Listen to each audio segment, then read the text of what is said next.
அண்மை செய்தியை பார்த்துக் கொண்டிருக்கிறோம். சிறுமிகளுக்கு எதிரான பாலியல் சீண்டல்கள் திமுக ஆட்சியில் எந்தவிதமான அச்சமும் இன்றி அதிகரித்து வருவதாக எதிர்க்கட்சித் தலைவர் எடப்பாடி பழனிசாமி கண்டனம் தெரிவித்திருக்கிறார். திருச்சி மணப்பாறையில் 4ஆம் வகுப்பு மாணவி பாலியல் தொல்லைக்கு ஆனதாக வரும் செய்தி பதைபதைக்க வைப்பதாக எடப்பாடி பழனிசாமி குற்றம் சாட்டியிருக்கிறார். இதுகுறித்த கூடுதல் விவரங்களோடு இணைக்கிறார் எமது செய்தியாளர் ராஜகுமரன். வணக்கம் ராஜகுமரன், உங்களிடம் இருக்கும் தகவல்களை பகிர்ந்து கொள்ளுங்கள். திருச்சி மாவட்டம் மணப்பாறையில் 4ஆம் வகுப்பு பயிலக்கூடிய மாணவிக்கு பாலியல் தொல்லை அளித்ததாக தலைமை ஆசிரியர் கைது செய்யப்பட்டிருக்கின்றார்.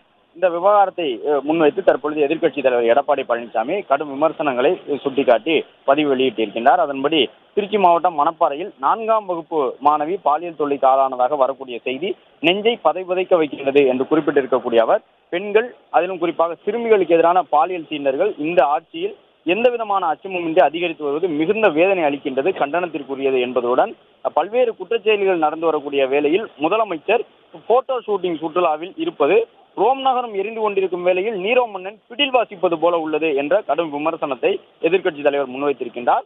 4ஆம் வகுப்பு படிக்கக்கூடிய சிறுமிக்கு படிக்கும் பள்ளியில் கூட பாதுகாப்பு இல்லாத அளவிற்கு ஒரு ஆட்சியை நடத்துகின்றார் முதலமைச்சர் என்றும், பள்ளி கல்வித்துறை அமைச்சருடைய மாவட்டத்திலேயே நடந்திருக்கக்கூடிய அந்த கொடுமைக்கு என்ன பதில் வைத்திருக்கின்றது முதலமைச்சர் ஸ்டாலின் தலைமையிலான இந்த மாடல் ஆட்சி என்றும் கேள்வி எழுப்பியிருக்கின்றார்.